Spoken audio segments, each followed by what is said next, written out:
有一个动物森林，这个动物森林的人们都很快乐，他们用各种各样的东西来交换他们想要的东西，比如水果、蛋糕、玩具、书籍等等。他们没有用过钱，也不知道什么是钱。一天，一只小兔子来到了动物森林，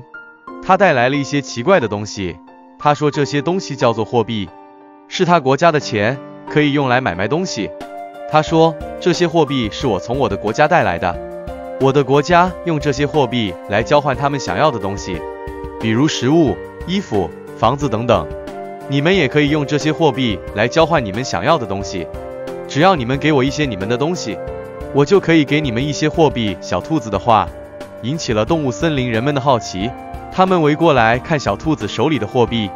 有的是纸做的，有的是金属做的，有的是塑料做的，有的大，有的小，有的圆，有的方，有的有图案，有的有数字。动物们觉得这些货币很漂亮，很有趣，他们想要试试用货币来交换东西。于是，一些动物森林里的动物拿出了他们的东西，给了小兔子，小兔子给了他们一些货币。这些动物拿着货币去找其他的人们，问他们是否愿意用货币来交换他们的东西。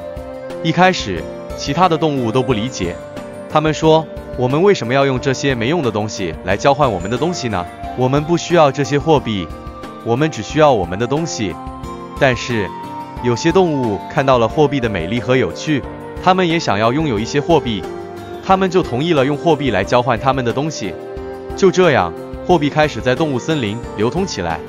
动物们用货币来买卖他们想要的东西，他们觉得这样比较方便，也比较有趣。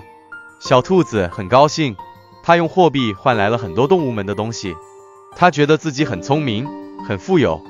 但是，货币也带来了一些问题，动物们开始变得贪婪、自私、虚荣，他们不再互相分享、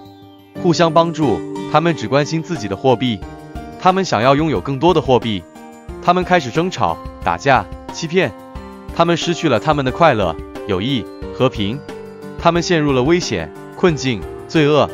最后，动物们意识到了货币的坏处，他们后悔了自己的行为，他们想要回到以前的生活，他们想要摆脱货币的束缚，他们想要重新找回他们的快乐、友谊、和平。但他们也知道货币的好处，所以他们制定了各种规则，最终仅选择了一种大家都认可的货币。生活终于慢慢回归了原有的秩序。这个故事告诉我们，货币是一种可以交换并且方便交换的价值储存器。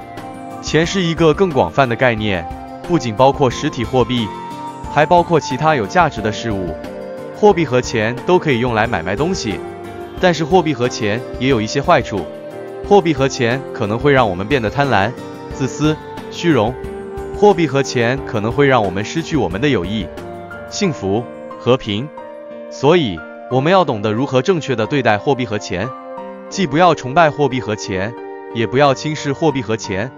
既要努力赚货币和钱，也要合理花货币和钱，既要享受货币和钱带来的快乐，也要承担货币和钱带来的责任。